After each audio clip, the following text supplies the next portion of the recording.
Saudara Ketua Umum PDI Perjuangan Megawati Soekarno Putri bicara belak-belakan kepada masyarakat saat memberikan rekomendasi kepada sejumlah calon kepala daerah.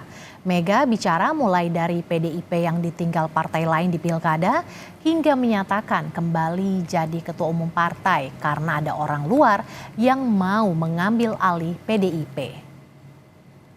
Lucu juga deh kalau lihat nih sekarang pilkada nih. Yang ini nggak boleh sama yang itu, yang ini nggak boleh sama yang itu. Dibuatlah apa namanya nih sekarang. Aku sampai denger liatin aja. Terus saya suka ngomong pada diri saya sendiri. Kasihan deh PDI Perjuangan. Dikungkung, ditelikung, tinggal sendirian gitu. Wah yang lain apa namanya? Kim Plus. Nek Kim Plus tuh plusnya apa yuk? Oh gitu. Ketua Umum PDI Perjuangan Megawati Soekarno Putri belak-belakan menyampaikan ke kader partai dan masyarakat Indonesia.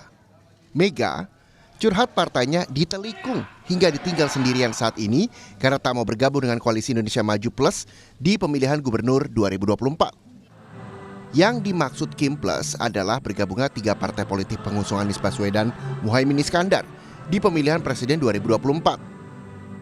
Partai Keadilan Sejahtera atau PKS dipastikan merapat ke koalisi pemenang Pilpres Prabowo Subianto. Ya pokoknya tiga ya. Banyak lah. 3. Lebih dari 3. Oh, gitu. Berarti udah benar-benar semuanya udah sepakat ya Bang ya untuk paket di Pilgub Jakarta ini nanti akan 19 Ya pokoknya kalau yang di kita sepakat paslonnya 1 kan gitu loh. Gubernurnya 1, wagubnya 1. Tak cuma PKS, juga ada Partai Kebangkitan Bangsa atau PKB yang juga merapat. Tapi kemungkinan besar kami akan bekerja sama seperti yang Mbak Zazil katakan, ada di beberapa daerah untuk Jawa Tengah, Jawa Barat, dan kemungkinan besar di DKI Jakarta. Kedua partai itu bersama Partai Nasdem meninggalkan Anies Baswedan yang sudah mereka usung sebelumnya untuk maju di pemilihan gubernur Jakarta. Tak cuma soal pilkada, Mega juga bercerita alasannya kembali menjadi ketua umum partai berlogo banteng. Karena adanya rencana pengambil alihan kekuasaan di partai 3 kali pemenang pileg tersebut. Aku dengar gitu, tadinya gua mau pensiun, saya udah punya cicit kan. Aduh cicitku lucu banget. Aduh jadi apa ya darling saya. Tahu-tahu disuruh jadi ketua umum tapi nggak nurut semua. Ngapain ya gua nggak nurut. Gitu dengar.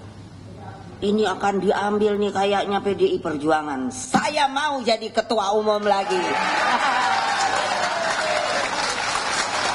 Keren apa enggak? Ayo. Benar enggak? Loh. Tapi kan mesti turut perintah saya, no? Iya makanya manis-manis aja sama saya. Megawati adalah ketua umum PDI Perjuangan sejak 1999. Saat partai tersebut berganti nama dari PDI saat pemilu pertama kali di masa reformasi. Tim Liputan, Kompas TV.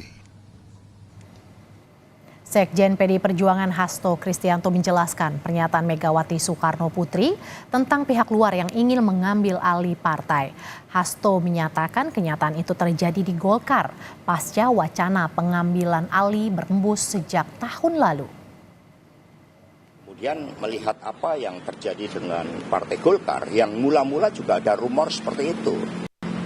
Ternyata itu kan terjadi. Sikap PDI Perjuangan sangat jelas. Ketika ada pihak-pihak yang mencoba secara langsung ataupun tidak langsung menggunakan kekuasaannya untuk mencampuri kedaulatan PDI Perjuangan yang dijamin oleh konstitusi, oleh undang-undang, ya maka seluruh jajaran partai dengan militansi tinggi, dengan pertaruhan jiwa raga siap akan membela Ibu Mega dengan seluruh gagasan-gagasannya itu. Nah sehingga Ibu Mega justru menyatakan untuk bersedia menjawab permintaan dari Rakernas ke-5 yang memohon Ibu Mega untuk berkenan menjadi ketua umum PDI Perjuangan kembali. Ini ada pihak-pihak yang mau mengganggu prinsip-prinsip fundamental dalam kehidupan berbangsa dan bernegara.